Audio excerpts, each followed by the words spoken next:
Fala galera, beleza? Chegando aqui com mais um vídeo. E como acho que vocês podem ver, ó, já casaco de inverno aqui. E inverno chegando, galera. Fumar um pouco a rua. Quer dizer, invernou já, né? Agora até meados ali de abril vai ser isso aí. E ó o pessoal aí como tá andando já, ó. Agasalhado. E é isso aí. Pra quem tá querendo vir, pra quem gosta, tá pesquisando aí, imigração, pra migrar pro Canadá, tem que se acostumar. Tem que se acostumar com isso aí. Que é isso aí até abril mais ou menos. Mas eu queria falar outra coisa. Vou falar um pouco de nas notícias que eu vi sobre imigração. Como eu já falei várias vezes aqui, galera, no canal, o Canadá está precisando muito de mão de obra. E às vezes as pessoas eles falam assim, mas será que está precisando de tanto mesmo? Como é que vai botar o pessoal? Tipo, da moradia, essas coisas, né?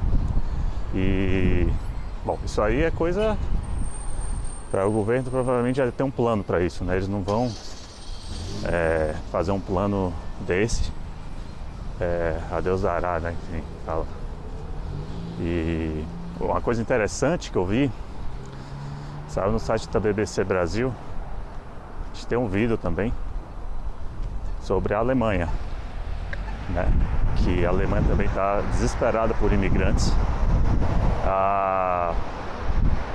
Que a Alemanha está também fazendo um sistema de pontuação que nem o canadense. E para começo assim parece que são 5 ou 4 itens, né? E você tem que ter pelo menos 3 desses itens, né? Você tem menos de 35 anos, enfim, depois vocês dão uma pesquisada aí. E isso só mostra o quanto eu vou ver se eu consigo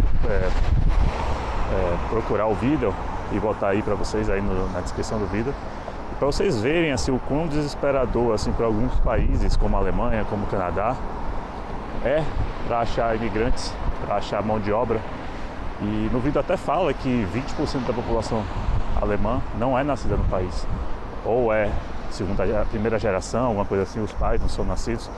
Uma coisa que eu não sabia, assim, que era tão assim que na Alemanha, né? No Canadá acho que são 23 ou 26% da população que não é nascida aqui, alguma coisa assim. E eu não sabia que na Alemanha era tanto assim, não sabia de verdade. E isso eu vi essa notícia tipo assim 2 dias depois de que eu vi que Portugal também está facilitando para imigrantes brasileiros, né? Acho que não só imigrantes brasileiros, mas imigrantes dos países de origem de língua portuguesa, né? E isso só mostra, né, o quanto esses países estão desesperados, né? Quando a gente viu, por exemplo, o Canadá anunciando que...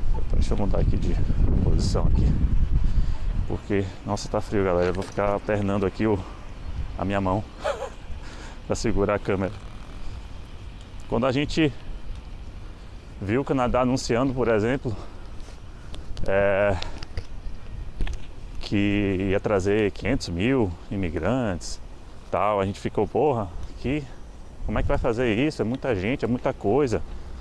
Mas não é porque assim, esses países, eles competem entre si por mão de obra. Então você tem, por exemplo, o Canadá competindo com a Alemanha, você tem a Inglaterra que acho que eles não implementaram ainda, mas eu acho que a Inglaterra também está tentando ter esse sistema de pontos, igual os Estados Unidos. Eu lembro que o Trump uma vez falou que os Estados Unidos também iriam implementar esse tipo de pontuação, que o Canadá é meio que pioneiro nesse sistema de pontos, né? De você ver a questão questão acadêmica, questão de idade, né? Como eles fazem aqui. E então assim, a Nova Zelândia também é assim. Então esses países eles competem entre si. E agora, e depois do Covid, depois não, né? Porque ainda tá, né? Já estão até falando que recomendam o uso de máscara por aqui. Já estão querendo voltar aí uma coisa ali meio que tímida assim para voltar, enfim, é outro vídeo, assunto para outro vídeo. Então, depois disso, ficou ainda pior, né? Assim, a questão da mão de obra e a taxa de fecundidade, né? É muito baixa desses países. E eu acho engraçado, por exemplo, o Japão, que é o país que tem a menor taxa assim do mundo, né? O país que está mais, assim, a população está caindo mais rápido, né?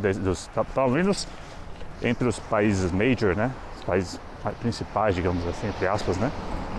Eles ainda não têm um plano de imigração. Eles facilitaram. Eu sei que eles têm um negócio chamado de Blue Visa, alguma coisa assim. Não sei direito. Para pessoas que têm alguma especialidade, especialização em alguma área, talvez, não sei. Que, enfim, para facilitar. Eu entendo muito, né, a questão do Japão, assim, é uma cultura bem única, assim, enfim. E outra coisa do Japão, talvez vocês não saibam, muita gente não sabe que é possível você migrar para o Japão através do estudo, como você faz aqui no Canadá. Quando eu estava no Japão, eu conheci uma pessoa que estava fazendo isso. Ela era da Indonésia, e tem algumas pessoas lá Nepal, assim, outros países ali da Ásia, que eles fazem isso. Eles vão para o Japão para estudar e tentam emigrar através do estudo. A questão dos descendentes, né, assim que tem, é para facilitar, né, a entrada de mão de obra lá. Mas existe esse negócio, né, de você poder estudar. Eu não sei muito bem como funciona, aí vocês vão ter que pesquisar, porque realmente eu não sei. E são coisas básicas, galera. Assim, às vezes a gente fica pensando assim, nossa, mas eu preciso ser um engenheiro, um puta engenheiro com 1 milhão de anos de experiência e mestrado, doutorado. Não. Às vezes até, por exemplo, em países como o Japão, por exemplo, e até na Alemanha, como eu vi, até em hotelaria, tipo assim, não que eu tô menosprezando a área, não. Eu adoro essa área. Mas assim, só o fato, às vezes, de você saber falar inglês nesses países, em outros países, como por exemplo o Japão, a Alemanha talvez, eu soube que até a Holanda, não sei, você já tem uma vantagem, entendeu? Uma coisa pessoal até que aconteceu, eu apliquei para uma vaga no Japão. Eu vou atravessar aqui. Eu apliquei para uma vaga no Japão quando eu tava... Eu tinha nem 2 anos aqui, morando aqui. Só pra ver assim, né? Tem um site do Japão de empregos para gaijin, né? Gaikokujin, né? Sei lá.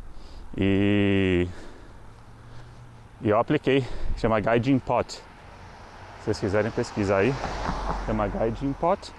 E eu apliquei e eles até me chamaram para fazer uma entrevista online e tal. Só que era tipo assim, lá em Hokkaido, né? O lugar assim, bem no norte. Era coisa de hotel, porque eu sabia falar inglês. O meu japonês, eu sei assim, me comunicar em japonês, ter um nível ali, sei lá, intermediário, talvez, não sei. Estudo francês, sei falar espanhol também, né? E português, óbvio. E eles me contactaram, só que tipo assim, eu não levei adiante. E era coisa de hotel, era atendimento ao cliente, né? Customer service. Não era nada assim espetacular, assim, de que 20 anos de experiência em alguma área bem específica, não. Só o fato de eu saber falar inglês, eles já chamam, ó, bonito aqui, ó. Eles já me contactaram. Antes você fala assim, você está menosprezando atendimento ao cliente. Não, eu trabalho atendimento ao cliente. Eu trabalho. O que eu só quero dizer é só que não são áreas só específicas, tá? É só isso que eu quero dizer. Antes que alguém me... Mas, enfim. Eu acho bem interessante aí, galera, esse movimento aí desses países europeus. Os países assim que estão com taxa de fecundidade aí. É taxa de fecundidade? Fala, sei lá. É, baixa. E taxa de natalidade. Nossa, de fecundidade foi foda, hein? Mas enfim, de natalidade. Taxa de natalidade, né? Enfim. Perdão aí pelo vacilo. Mas é interessante aí. Queria dar esse feedback aí, dessas notícias aí que eu tava vendo. E fazer um paralelo aí com o Canadá, né? Porque às vezes eu pego as notícias aí sobre imigração pra cá. E as pessoas falam assim, nossa, mas como é que o Canadá vai, né? Como é que vão fazer isso? Não é só o Canadá, galera. Todos os países estão precisando. Tá tendo um declínio muito grande aí dessas taxas e poucas pessoas nascendo, pessoas envelhecendo, aposentadoria rolando, né? Muito. E é isso aí. O que vocês acham disso aí? Comentário aí. Valeu, um abraço.